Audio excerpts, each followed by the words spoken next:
In other words, she was a woman from whom all living humans today descend from on their mother's side. And through the mothers of those mothers and so on, back into all lines converge on one person.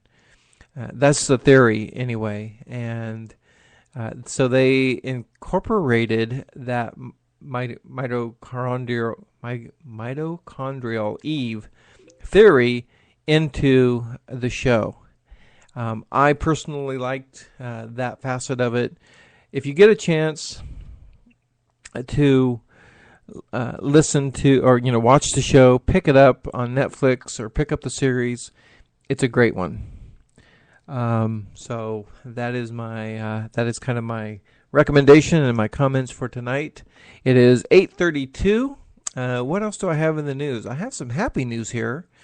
Apparently, a forgetful musician was in luck when he lost a Stradivarius violin, which was found on a train in Bern, Switzerland, at the station there. And it was in the lost and found after he absent-mindedly left it on a train 2 days earlier. The musician had borrowed the priceless instrument from a friend and accidentally left it on the train when he stopped off in Bern. Transit staff searched the train, but to no avail, and authorities were contacted to review surveillance tapes. And according to those tapes, another passenger was spotted leaving the train at a different station with the rare violin in hand. And authorities launched an appeal for help to locate the lost property. A Good Samaritan turned in the precious item at the train station's Lost and Found on Sunday. The actual value is up for debate, but one thing is known for sure: it is very rare. There were only about 600 violins created by the Italian craftsmen in the late 1600s and early 1700s. Only 600 of those remain in existence today.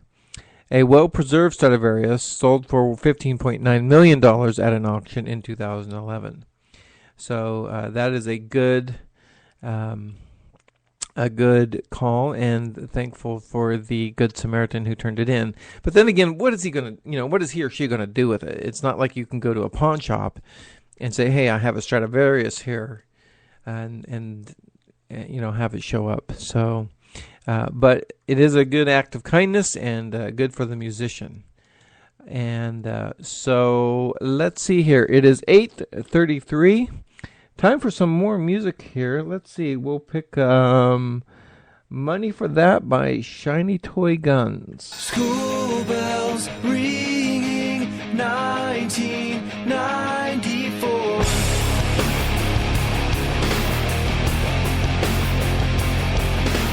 Music's burning, running in my head.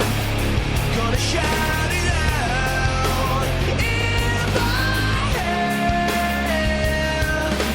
How could I forget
That is Money for That by Shiny Toy Guns.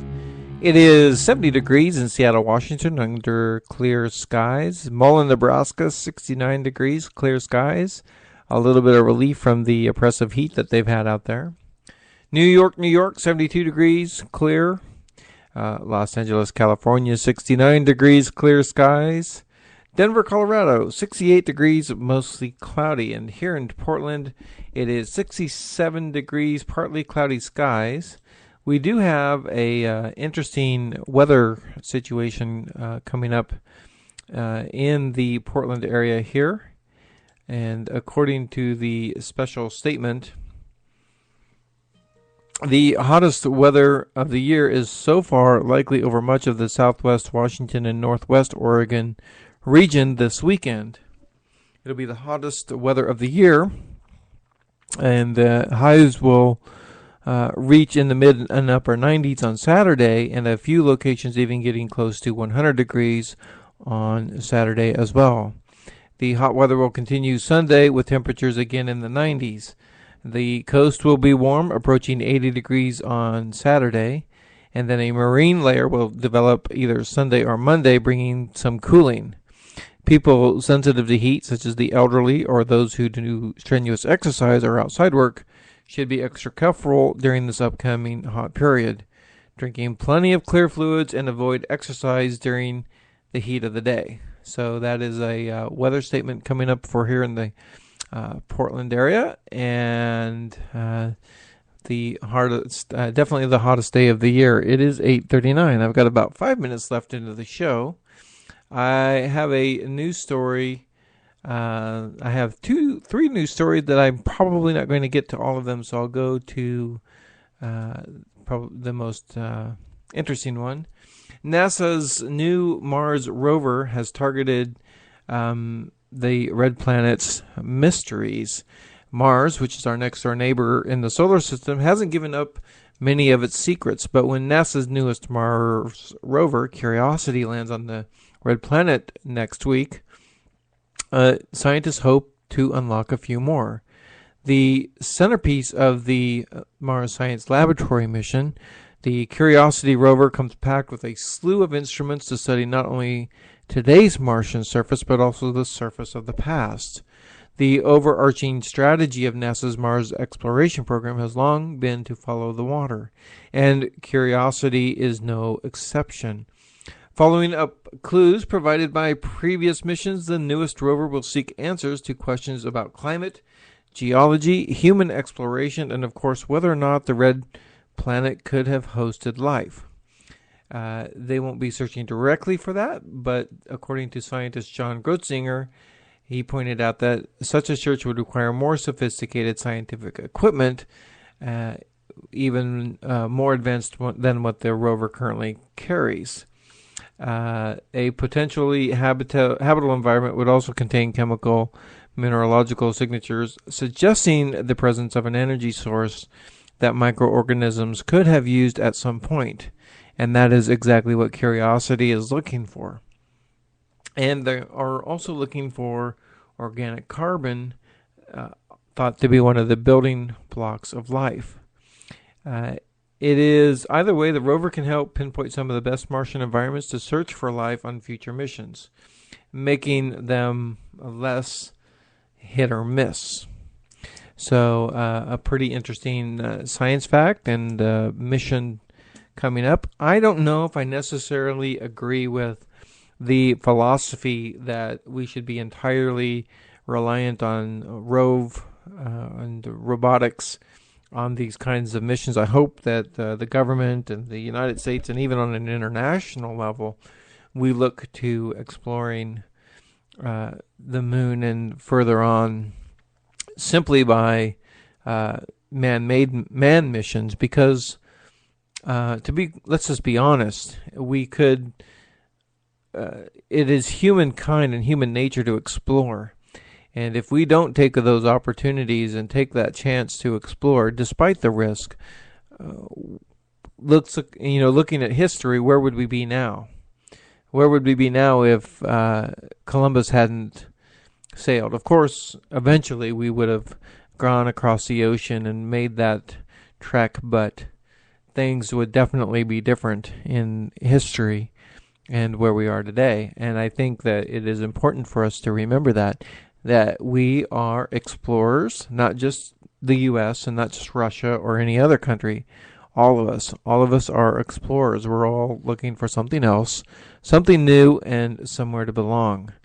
And I hope that our government and the NASA administrators remember that, despite our tragedies that we've had in the last few years, with the Challenger and Columbia accidents, and back in the 60s with Apollo 1. I hope they remember that we've done far better with exploration, with the International Space Station, and the advances that those experiments and missions have brought us. Kind of my soapbox for tonight. I'm sorry that I didn't get to all the news. I'm thinking of, and definitely will be, expanding my program subscription to an hour, and that will give me a little bit more time to talk about talk about stories that I find interesting on the web and that mean something to me, and also share with you a little bit more. Also play music a little bit more. And speaking of that, we'll close out the show with a couple of songs here. This will be Come On, Come On by the Von Bondies. I hope you have a good night, everybody, and please message me on my show page on Facebook, and I look forward to hearing from you about that on Facebook.com.